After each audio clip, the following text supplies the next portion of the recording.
The acrylic had dried too fast again. Imani held the warped canvas in her lap, her fingers smudged with cobalt blue, the kind that never dried evenly in Seoul's humid spring air. She exhaled through her nose, tight, controlled, the kind of breath you take when you can't afford to cry, not in public. All around her, Seoul's weekend art fair bustled with color and commerce. Locals and tourists flowed through the plaza like a curate wave, pausing at the watercolor booths with neat labels, crowding around minimalist calligraphy, but barely glancing at hers. A toddler pointed at her painting of a black girl riding the subway alone. The mother tugged him away before he could ask. Imani didn't react, not visibly, but she turned the canvas around a few inches. Less visible now, less her. She glanced at the time on her cracked phone screen. Rejected, Sora Gallery. Subject, we appreciate your submission, but... She didn't need to read the rest. They all said the same thing. Your work is bold, but doesn't align with our current vision. Too specific, too urban, too niche. Translation, too black, too honest, too loud for a city that liked quiet elegance. She took a breath, then stood and rearranged her display. Again, nothing helped. You should go digital, her roommate had said. NFT it, or at least paint cherry blossoms. People eat that up. But Imani didn't paint cherry blossoms. She painted girls like her, alone, overlooked, and yet still sitting there, existing loudly in a world that told them to hush. She was packing up when someone finally stopped. Not at the front, not with a gasp of delight or a phone camera. He was in the back corner, near the piece she titled, "Don't Look Away." He didn't speak, just stood there, hands in the pockets of a deep gray trench coat, the collar turned up slightly. Korean, mid-30s, tall, silent. His face was unreadable, but not bored, focused. Imani blinked. "Can I help you?" He looked up. His voice was quiet, but deep. "You painted this?" "Yes." Her heart thudded. All of it. He glanced at another piece. Almost enough. Then back at her. "I have a proposal." "A what?" "I run a private gallery near Bukchon. We're preparing a curated exhibition.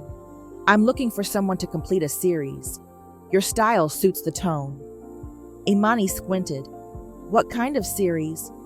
He shook his head slowly. "That's not important right now. What matters is that I'll fund your materials, your space, and your time." "I'm sorry, are you serious?" She laughed nervously, stepping back. "This isn't some kind of art scam, right? I've already had someone ask me to paint their cat for exposure." "I'm not asking for a cat," he said simply.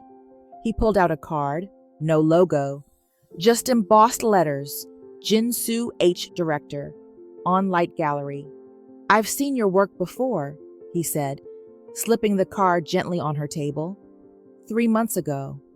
You had a piece at the student collective downtown. Inheritance." Her breath caught. That piece had been stolen days after the event. She never got it back. "You saw that?" "I stood in front of it for 30 minutes. His gaze was unreadable again. "But I wasn't ready to contact you then. I am now." Imani stared at him. This man didn't look like a gallery type. He looked like he'd be more comfortable in the shadows of an auction house than the buzz of street art. And yet, his tone wasn't condescending. He wasn't calling her bold, or brave, or edgy. He wasn't calling her anything. Just waiting. "What's the project?" she asked quietly. His answer was slow, careful. "It's tied to something personal, but I need someone who doesn't know the full story yet. I need truth, not flattery, and your work tells the truth." Silence stretched. She looked down at her half-packed bag, at the rejection still glowing on her screen, and then back at him. "I don't paint for commissions." I'm not commissioning, he said calmly. I'm asking you to finish something I can't. She met his eyes. They were sharp. Still. Not empty, but filled with something he clearly hadn't spoken in years. Grief, shame, or something more fragile, like longing that had nowhere else to go. All right, Imani said finally. I'll come see the gallery. A ghost of a smile curved his lips. Tomorrow, 10 a.m., don't be late. He turned and walked away, his coat flaring slightly as he melted into the crowd, as quietly as he had arrived. She stared after him, then looked down at his card, on light. She had no idea what she just agreed to. But for the first time in months, her hands itched to pick up a brush. The gallery was colder than she expected, not in temperature, in presence. The floors were warm wood, the kind that whispered when you walked. Natural light poured through a skylight above, and the walls were clean, soft gray, intentionally unadorned. But still, it felt cold, no soul. Imani stood at the center of the main room the next morning, her hands in the pockets of her coat. The light fell around her like a frame. She hadn't brought any materials yet, just herself. The silence stretched until she heard the door click open behind her. Punctual, Jinsu said, stepping inside. I said I'd come, she replied. He offered a single nod, then gestured toward the far corner of the gallery, where a single blank canvas stood. No frame, just cloth stretched tight over wood. That's where you'll work. Imani raised a brow. Here, in the middle of your gallery? You'll be alone during the day. We don't open to the public until autumn. He paused. I prefer the space to remain honest until then. Honest? No performances, just process. She looked back at the canvas. It felt too clean, too sterile. She needed mess, color, motion. But something in her liked the challenge. And what am I supposed to paint? She asked. You still haven't told me. Jinsu's eyes didn't waver. Emotions. Imani squinted. What kind of emotions? The kind you don't name until they're finished. Her mouth parted slightly, but she didn't argue. Somehow, she understood. The canvas wasn't just blank. It was mute, waiting for someone to give it a voice. He handed her a key. You'll have access day or night. I won't interrupt. You already did. That made him pause. Then, the corner of his lip lifted, barely, almost like a smile. He turned and disappeared through a private door behind the gallery. She started painting that same afternoon. At first, it was hesitant, like writing a journal someone else might read. Then she let go, layer by layer, color by color. She bled. Not in a literal way, in the way an artist does when they forget who's watching. Shadows of her father's absence. The quiet ache of being an outsider. The sweet sting of loving a place that didn't always love you back. It all poured out, unspoken, unplanned. By the third night, she was staying past midnight. By the fifth, she didn't bother leaving at all. She slept on the gallery couch, paint-streaked fingers curled beneath her cheek. She didn't notice the first time Jinsu came in late. She was hunched over the second canvas, hair tied up in a scarf, lips parted in concentration. A soft jazz playlist drifted through the room. The brush moved like prayer across the surface. He stood in the doorway, his posture still, his coat unbuttoned. He didn't speak, he didn't step forward, but he stayed, watching. She didn't look up. She felt him anyway, like a shadow that didn't ask for attention, only permission to remain. And somehow, she gave it. The next few nights blurred. Sometimes he came, sometimes he didn't. But whenever he did, she noticed he never looked at her, only at the paintings. She caught him once. She had just finished a piece titled disappearing while breathing. It was raw, harsh, half abstract, half portrait. The figure in the center was faceless, shoulders tense, posture proud, but eyes missing. She turned to get more charcoal. When she came back, Jin-soo stood inches from it, hands in his pockets, head slightly tilted. His jaw was tight, not with criticism, with memory. He didn't speak, neither did she, but that was the first time she realized something. He wasn't just watching her create, he was watching her remember. Later that night, Imani stood outside his office. The gallery was dark except for a single lamp glowing under the door. She knocked. No answer. She turned the knob. It was unlocked. "Jin-soo," she called softly. Nothing. She stepped inside. It was warm, surprisingly so. Shelves lined the walls, filled with notebooks, dried flowers, and rolled canvases too old to display. A single teacup sat on his desk, half finished, still steaming. But what caught her eye was on the shelf above it. An old paintbrush, dust-covered but unmistakably used. The bristles were stained deep with ochre and brown, worn at the tip like it had fought its way across more than one storm of canvas. She reached out and touched it gently. This wasn't decorative. This was personal. The handle had initials carved into it. Not his own. Just one word. Remnant. She didn't know what it meant. Not yet. But as she stood there, hand hovering over that forgotten tool, her heart whispered something she hadn't dared ask until now. Why me? Why now? Outside, unseen, Jin-soo stood in the shadows of the hallway, watching her. His hands clenched, not in anger, in memory. She had found it. She wasn't supposed to, but maybe she was exactly the one meant to. One night, Imani stood alone in the workspace, brushing finishing strokes onto a storm-washed canvas that looked like grief wearing gold. Her fingers were stained with raw sienna and shadowy blue, her head gently nodding to the soft vinyl hum from her speaker. But something was off tonight.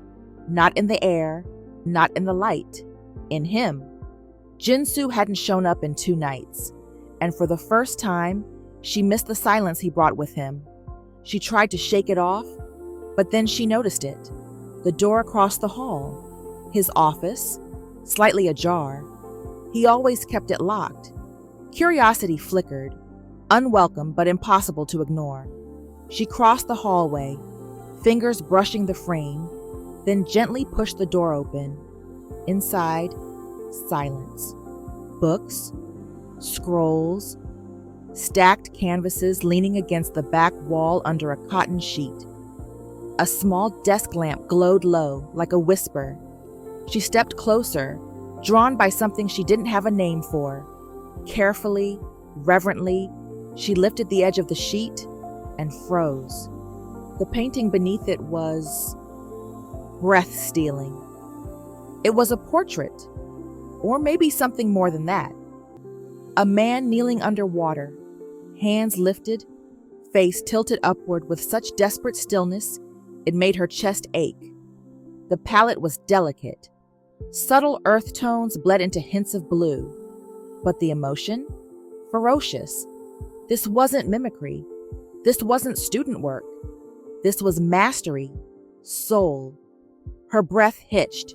She knew this style. From her second year at Howard, in her contemporary East Asian art elective, a Korean prodigy who vanished years ago, known only by the brush name Yoon. His last piece had sparked a viral debate about plagiarism and vanished from galleries the same year it debuted. She whispered aloud, "Yoon? You weren't supposed to see that." The voice stopped her cold. She turned sharply. Jin-soo stood in the doorway. No coat, shirt sleeves rolled, hair slightly mussed like he hadn't been sleeping. His eyes weren't cold this time. They were tired, exposed. "What is this?" Imani whispered. He stepped inside, closed the door behind him. Silence pressed between them. Then he answered, "It's mine. All of it. That's who I used to be." She stared at him, lips parted. "You're Yun." A nod. Quiet. Final. The prodigy. The one who disappeared. Because I was destroyed before I arrived.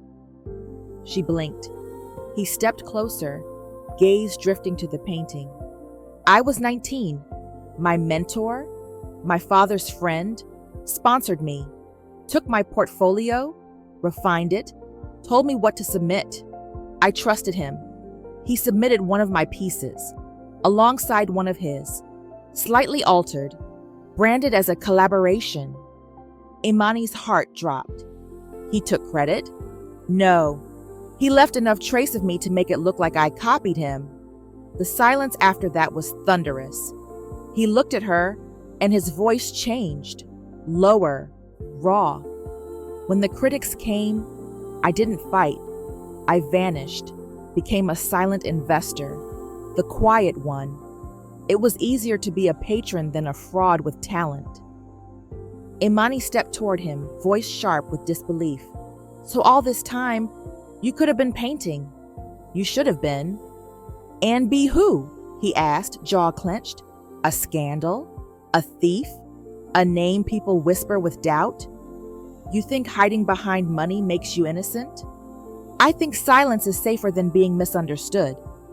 Not if the silence kills you." That stopped him. His eyes searched hers.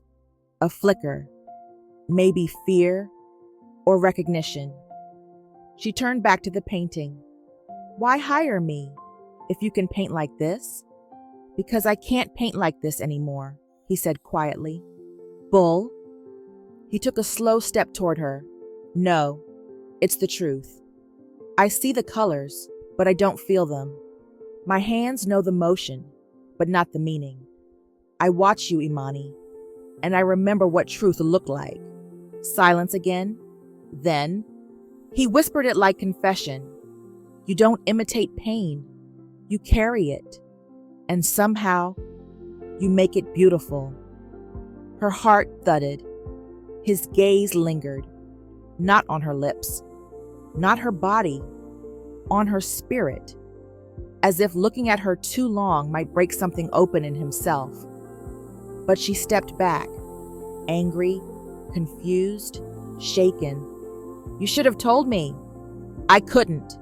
"Because you don't trust me?" "No." A pause. Then softer. "Because I didn't trust myself." Imani stared at him, every instinct screaming. This man wasn't just her patron.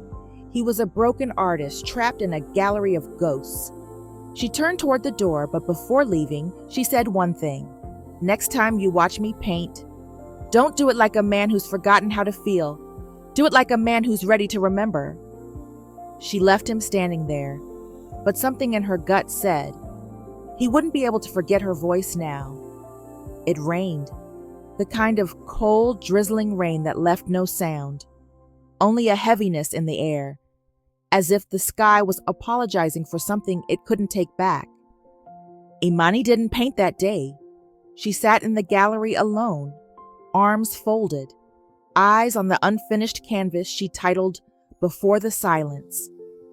The room felt different now, exposed, like it had been pretending not to hurt and finally got caught. She didn't know if it was the lie, or the man who told it, or the fact that a part of her had known and let herself believe him anyway. She hadn't heard from Jinsu in 2 days, until that afternoon. He stood at the far end of the gallery, his presence quiet but unmistakable. Soaked from the rain, his trench coat clung to his frame, hair damp, eyes tired, but clearer than she'd ever seen them. She didn't speak. She just stared at him, brush clutched tight in her hand. He took a step forward. "I shouldn't have hidden it from you." "No," she said, voice flat. "You shouldn't have." Silence. He looked down. "I've been a coward, Imani, for years. I let the betrayal define me. And worse, I let it silence me. I chose you because you saw yourself in me," she cut in, bitter. "Because I reminded you of who you used to be." He flinched. "And you thought if you surrounded yourself with my fire, maybe you'd remember your own?" No, let me finish." She stepped toward him, eyes blazing. Her voice trembled, but not from weakness. "You didn't believe in me. You didn't trust me. You just wanted a mirror. You wanted my pain, my honesty, my struggle, all so you could stand close to it without getting burned." He looked at her then, really looked. Like her words had peeled away the armor he'd wrapped around his soul. "I didn't mean to use you," he said, voice cracking. "But I was afraid that if I tried to paint again, all the world would see is someone else's shadow." Imani stared at him, then shook her head slowly. "You know what hurts most?" she whispered. "Not that you're broken, not that you were scared." A pause. "It's that you looked me in the eye, saw what I was pouring into every piece, and still thought I was only worth hiding behind." That was when she walked away. No yelling, no drama, just silence, the kind that echoes longer than shouting ever could. Art World charity dinner. Gangnam. The room was elegance, layered intention, velvet-clad critics, fashion-forward collectors, and gallery elites floated between champagne flutes and strategic compliments. Imani sat stiffly at the end of a long banquet table, invited by proxy. She hadn't known Jinsu would be there, but of course he was. He stood 3 seats away, his expression unreadable as the curator of the event introduced him with a clipped smile. "Tonight, we have the ever-elusive Mr. Han Jinsu, owner of On-Light Gallery and patron of rising artists." The applause was polite. Light, until someone muttered beneath their breath, "Interesting how he funds talent now, since he couldn't defend his own." Imani froze. Another voice chimed in, louder, half mocking. "Wasn't there a scandal with him years ago? I forget the details." "Oh right, plagiarism, wasn't it?" Laughter followed. Jinsu said nothing. He just stood there, absorbing every blow like he was used to it, like it was what he deserved. And maybe once, Imani would have let him take it. But not now, not after knowing what he confessed, not after seeing the tremble in his voice when he talked about painting like it was a ghost that still slept in his ribs. She stood, her voice cut clean through the table conversation. "You mock what you don't understand. But let me tell you what you're actually criticizing. A man who built a gallery with his silence and chose to pour his belief into other artists when the world tried to erase him." The room quieted. Eyes turned. She didn't flinch. "I know artists who hide behind fame, behind filters. But Jinsu?" Her gaze locked with his. "He stands behind truth, even when it costs him everything." A long beat.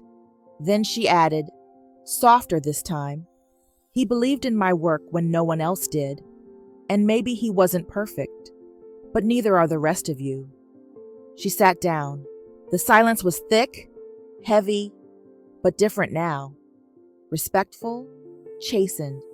Jinsu stared at her across the table, something flickering in his chest that had no name yet. She didn't look away, not this time. Later, outside the venue, he found her beneath the awning, arms folded against the chill of rain. She didn't speak when he approached, so he did. "You didn't have to defend me." "I know," she said, "but I wanted to." He swallowed hard. His voice was hoarse. "You said I used you. Maybe I did. Maybe I was trying to feel something through your fire. But tonight, when I saw you stand up for me, it wasn't the fire that shook me. It was the light." She turned, eyes softer now, still guarded, still hurting, but open. "So what now?" she asked quietly. He reached out, not touching her, just close enough that she could feel the heat of his palm near hers. Now I stop hiding. Now I stop watching you paint from a distance. And maybe I learn how to feel again, not through you, with you. Imani looked down at his hand. Then slowly she laced her fingers with his. Not a promise, not yet, but maybe the beginning of one. 1 week later, opening night, the gallery was no longer empty. It pulsed. Walls that once whispered now roared with emotion. 10 massive canvases, each bearing the story of 2 artists who bled in silence until they met each other. The theme of the exhibition was simple, the unsaid. Each piece was a dialogue. Imani's brushwork, raw, bold, unfiltered. Jinsu's subtle layering, ghost-like, echoing memories, framing her fire with grace and weight. The painting spoke of exile and return, of grief turned into music, of faces that were never named but always seen. And Seoul came, art lovers, skeptics, strangers and snobs. Even critics who had once scoffed at Imani's earlier works now stood frozen before her painting, Inheritance 2, a mural-like portrait of a faceless black girl wrapped in pages from Korean newspapers. One critic whispered to his assistant, "There's no way she did this alone." Jinsu, standing beside her in a charcoal suit and open collar, overheard. He didn't flinch, neither did she, until the flashbulbs came, and with them, the story. By midnight, the headline was everywhere. Fallen prodigy reemerges through rising star. Is Imani Brown just a new cover for an old fraud? The article included photos from over a decade ago. A younger Jinsu, eyes burning with shame as critics shredded his name. But worse were the insinuations. Insiders suggest the painter known as Yoon has found a clever new vessel. The gallery's recent showcase may be less collaboration and more camouflage. And suddenly, the love she poured into every canvas was questioned, not for its skill, but for its authenticity, as if her skin, her voice, her struggle were too much to have created something that powerful. 3 days later, the backlash came hard. Sponsors pulled offers. 2 pending gallery invitations were suddenly postponed indefinitely. Even her Instagram comments turned cold. Pretty sure she's just painting his ideas. Why are we pretending she didn't get handed this? Did he fund her career like he funded the gallery? Imani sat in her apartment, surrounded by unopened messages. Her phone screen cracked where she dropped it. She hadn't spoken to Jinsu since the article broke. Not because he didn't try, but because she didn't know what to say. Until one envelope arrived, handwritten, unmarked. Inside, a folded note in ink. Let them take me, but not you. Jinsu. And beneath it, a signed public statement, ready for press. I, Han Jinsu, acknowledge that the work in the recent exhibition belongs solely to Imani Brown. I contributed logistical support, but all artistic merit is hers. I offer this to correct any misunderstanding and to protect a voice the world needs to hear without my shadow clouding her light. He was preparing to destroy himself. For her. She found him at the gallery. It was after midnight again. He stood in front of Inheritance 2, tie undone, sleeves rolled, jaw clenched. As if watching the world he tried to protect crumble anyway. She didn't knock. She stepped beside him, her voice low. You were just going to take the fall? I was the fall, he replied, eyes never leaving the canvas.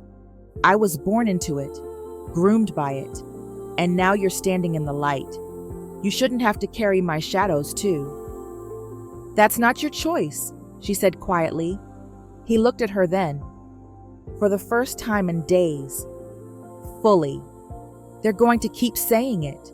That I fed you the ideas. That I painted through your hands. Let them, she replied, because I know who I am and I know who you are.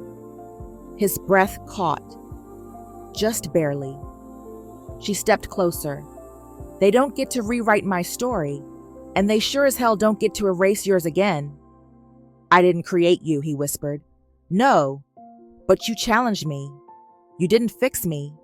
You found me, and then you stood back and let me become a beat, then another. I'm not your shield, Jinsu, she said softly. I'm your witness, your partner. You don't have to protect me. You have to stand beside me. He closed his eyes, a quiet tremble in his chest. I thought love was about sacrifice, he whispered. It is, she said, placing her hand over his heart, but not at the cost of the truth. And in that moment, surrounded by their shared work, the man who had lived in fear of his past finally let it go. He took her hand, brought it to his lips, then let them talk. Let them wonder. But when they look at you, they'll see the artist who taught me how to feel again. The next day, Imani released her own public statement. I am not the voice of anyone's scandal. I am the echo of my ancestors, the daughter of my own hands, and the flame of every artist who was told they were too much. I didn't carry him, and he didn't carry me.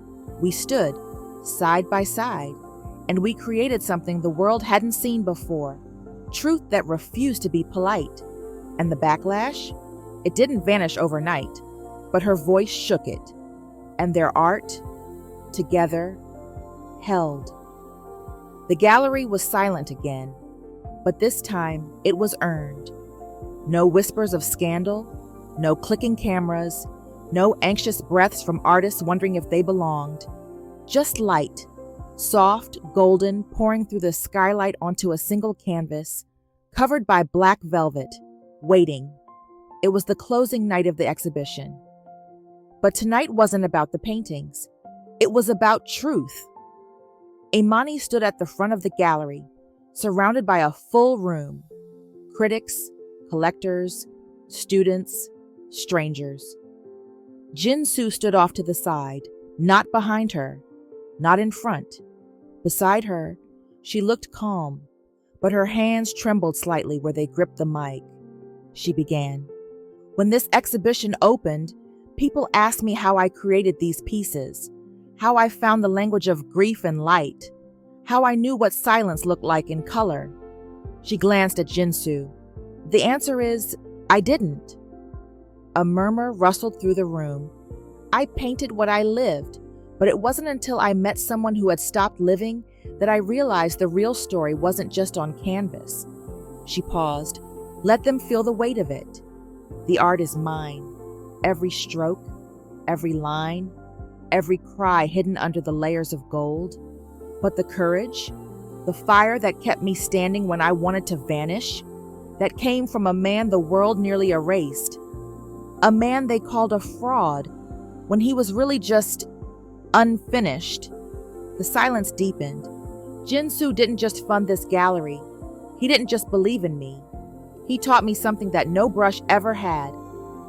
She looked directly at him now. He taught me that I was never just surviving. I was creating, and I didn't have to create alone. She reached for the edge of the black velvet, and now he's ready to do the same. With one pull, she revealed it. A single canvas, large, quiet, and unlike anything they'd seen. It was his, a portrait of Imani, but not as she appeared, as she felt. Powerful, radiant. Her head tilted slightly upward, eyes half closed, mouth curved in something between a laugh and a prayer. She was standing in front of a storm, yet glowed like she'd been born in it. Below the piece, a single title, Lightkeeper. Gasps rippled across the room, not from scandal, but from reverence. Jinsu stepped forward, no press statement, no damage control, just a quiet voice. I thought I lost my colors forever, he said, looking only at her. But you You painted me back into the world. Imani blinked, eyes full. And you taught me that I wasn't just a survivor. She stepped toward him.